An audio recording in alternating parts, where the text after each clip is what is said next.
juta harga itu. Hah? Juta harga mah udah. Tunggak aja nah, kadang-kadang lebih istimewa.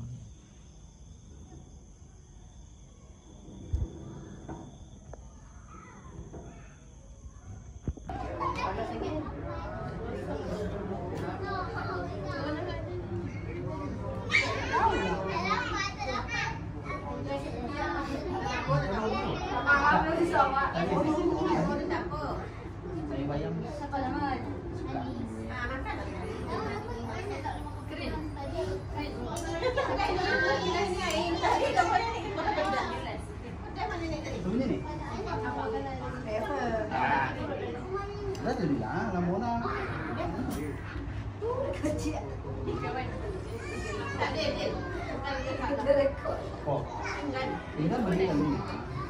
Ini makan makan ini dulu. Tak apa juga. Jadi dia makan lah. Makan aja ya. Iya. Mak ada lagi yang lain. Pada sini nak. Lagi. Tak payah. Makan deh. Jelas.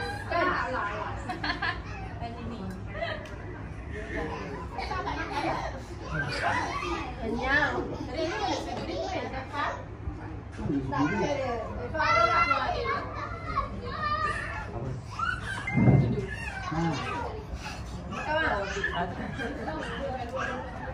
Jangan ya.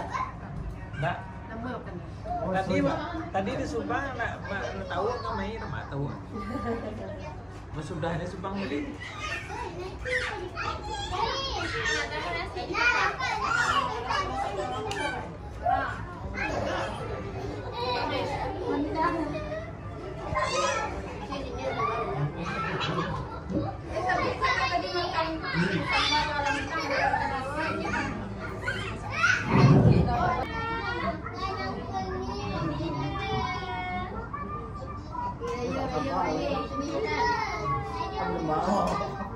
Nama nak makan lah.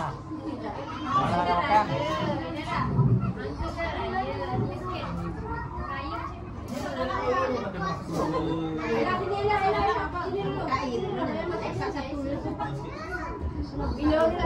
Ayla ni minum apa? Oren. Oren anak. Oren. Ya. Lagi sikit nanti.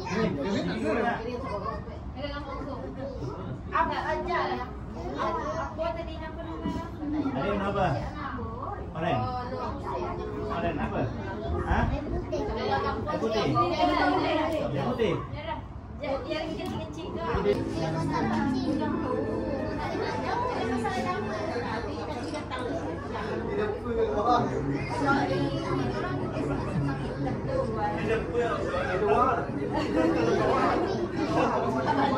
Aku teh.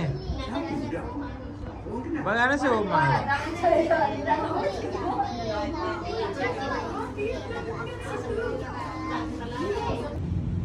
Ini katanya tadi saya minta becal, tapi katanya ada lotek. Tadi saya minta lotek, katanya ada becal, tapi tak tahu lah saya makannya lah. Rasanya dan suasana petang di Batu Lima Kumbak, depan Maybank. Makan petang. Oke guys.